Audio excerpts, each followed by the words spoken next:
this is something that is often overlooked and not understood of the importance of color on your slides. Um, if you look at, now we did a lot of stuff at Pentagram for Harley Davidson, right? We did like the Harley Davidson Museum and a lot of the branding and stuff like that. And you can see here that when we did the breast cancer awareness color change for this one, you can see it's got a whole different vibe just by changing it to pink, right? So go from orange to pink, a whole different personality just by changing the color. It's still Harley, right? Like big and aggressive or whatever, but you change the color and it starts to feel differently. Imagine if LinkedIn was using some sort of crazy gradient on their logo, right? And it goes from professional to like, hey, this is a party more like TikTok, right? Which that would be terrible. I hope LinkedIn never does that. It's already annoying enough. But if you look at the color, it changes. Same with Burger King. You could take LinkedIn's color and apply it to Burger King. All of a sudden, it's not as exciting, right? It doesn't have that energy that Burger King have. It still has the logo part, but just the color changes it.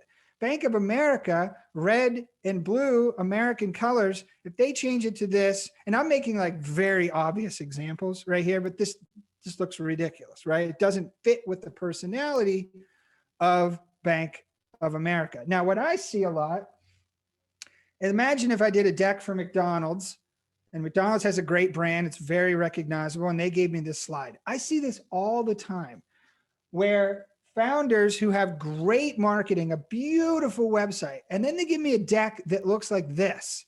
I'm like, okay, you have an existing brand, like use that in the deck, like bring all those colors and fonts in there so it creates the personality of the brand the entire time. This slide has no personality, but it's McDonald's. So compare that when I bring in the McDonald's branding, now all of a sudden a whole different slide, right?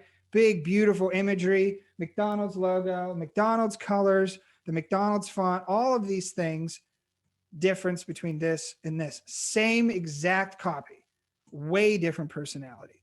So they're bringing in those brand colors. Don't be afraid to bring in those brand colors so that everything is consistent throughout the website, the whole way through the presentation, through the whole product. Everything feels consistent and professional and cohesive.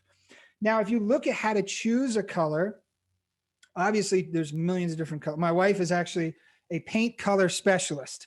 So if you said to her, hey, I want to paint my walls white, she would say, which of the 80 different shades of white? Do you want a yellow white? Do you want an undertone purple white? Do you want an off white? Do you want a beige white? Like all these different colors of white. When you look at this, these are the Pantone color categories. So it's just a nerdy way of saying like, hey, if you're in tone, value, time, and age and energy, that's how they break it up.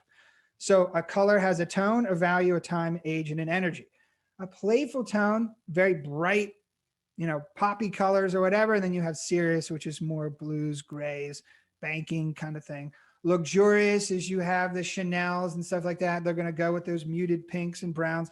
And then you have affordable, which is more like the Walmart, Target, right? You'll see Target with a lot of these type colors and on and on. I don't have to go through each single one of these, but you'll have the slide here to be like, okay, well, you could say this, but not that, right? We're serious, but we're not stodgy, right? So you could go a little bit towards the playful and maybe there's like a little bit more of the pink in there, but still a bit muted. And so you're looking at it. And I always say like, where do you fall on this scale? If you don't have an existing brand, right? Where do you fall on this scale? You're looking for youthful, mature, energy, subdued, or loud, right? So those are some ways that you could look at how to choose the right color. And I'm going to get into some tools, some really great tools towards the end of the color section where they make it really easy. So simplicity, how do you create simplicity with just color? I see slides like this all the time where there's like 50 different colors and like 6 shades of green because they didn't go and use the right shade of green the whole way through. They use a bunch of different ones because a million different people are touching the deck. And this is not simple, right? You have all these different colors mixed and matched all over the place. It does not create a simple, clean look. Once you go in and have consistent, simple color palette, not a whole lot of colors, it just creates a lot less chaotic of a design. that I only usually have about 3 colors in any deck. I don't go over that. You'd look at this and say, okay, well, look at all these palettes. How can I use, and this is how a palette can impact the slides, the simplicity of the slide. These are only 4 colors, right? Obviously there's a white here. And you can see the difference just in personality and tone and how they do that I'm just using a simple 4 color palette. And again, go back, just pick a palette, have a slide that's called your reference slide, and just use that as a reference. And you'll see, like, anytime I create a design system. So, like even on Gumroad, we have a very specific color palette that we use everywhere, right? Like that's the primary, that is the primary palette for Gumroad. And that's what I do for every brand, right? So here's some tools. And again, here's some ways you can create color palettes. All kinds of ways that you can create beautiful color palettes pretty easily just by typing in some, personality questions and stuff like that. These tools are really good.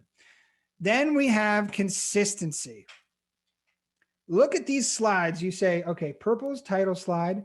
Section slides are always black. Content slides are white. Image slides are green, blah, blah, blah. If you'll notice in any one of my presentations, content slides are almost always on white, right? Section slides are almost always on black. And then title slides are always in purple. There's a reason why I'm creating that consistency, is because then they understand where they are. It's very subtle. And yeah, it's a small little thing, but it helps a lot because now the viewer understands where they are without you actually even telling them where they are. They actually understand anytime they see something on a black background, okay, I'm switching gears, I'm going to something else. That's why I do it. And that will help them navigate themselves through this presentation and are not disoriented. And if you look here, consistency wise, not only in the background, but just in the text, like, look, if all my green numbers that are positive are going to be this shade of green. All my headlines are going to be this shade of black. And all my sub headlines are going to be this shade of gray. Again, like, very small thing, but when I see 15 different shades of green on a thing, it looks unprofessional. There's these little tiny things that go into making that Uber quality, Airbnb quality slide deck, just the little details like this, and you're already miles ahead of your competitors that are doing this. Again, purple, I'm using, purple bullets throughout all of this. If you notice, I use this purple everywhere, right? This is the highlight color and use the exact shade of this black, purple, and that's it. I don't deviate from that. And that creates that consistency. And the last thing inside of color is priority. Now, this is pretty cool. This is some secret weapon stuff that designers use that most people are not aware of. Brightness, contrast, and opacity. How do you use brightness, color, and contrast and opacity to bring things forward, bring things back, get my attention first, second, third, whatever it is? If you look at just this slide, the brighter the color, so the white color here pops out first. So it almost feels 3D that it's coming at me first. So I'm going to read this one first. And the darker the color, the more it sits back. So it does have a layered approach. The darker color on white comes up and pops out first. This may seem obvious, but most people are not using this to create depth in their slide, to get me to read something first and then second. Even if you look at this slide right here, headline is in dark, sub-headline is in gray. So I'm going to read this headline first because of the color is darker and helps it pop out first. This slide right here, team culture, is a darker shade of black than this gray. Yes, it's bigger, but it's got a darker color on a white background, so it's going to pop out first. If I inverted it, the white text pops out first, and it's because this is a darker color, it's going to go second. Because I want them to read team culture before I want them to read this. Again, you're the orchestrator. You want them to read this because if they read this first, they won't have any context as to what's happening up here. Then there's contrast. Imagine if I had a slide like this. This is a real deck that I did that I've taken out all the names. But if I'm going through and I want to talk about payments network, energy services, and grid data, and I don't want them reading all these things while I'm talking, I can use contrast to get them to focus on this. And watch when I go to the next slide, this, right? So now you can't help but look where I want you to look just by using contrast. So I've used a darker shade here. And so as I go through and I say, hey, look, hey, we're going to talk about energy slides. Do those count as 3 slides or 1? It's 1 slide, right? It's essentially a glorified transition. I never use animations or transitions, but yeah, this is technically just 1 slide because you're getting them to go through that. Still one idea. It's talking about utility infrastructure, but there are 3 bullets, and you could have these all at the same time, but you want them focused over here, then here, just by using contrast. Now, if I had a mobile app screenshot here and I want them to pay attention down here, I pick a high contrast color, boom, they look exactly where I want them to look, right?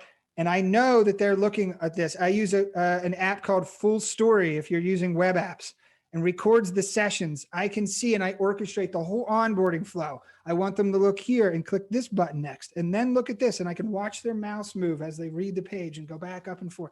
I am orchestrating that experience. Then the last piece of this priority in color is opacity. Imagine if you had a company timeline, you're talking about 2021.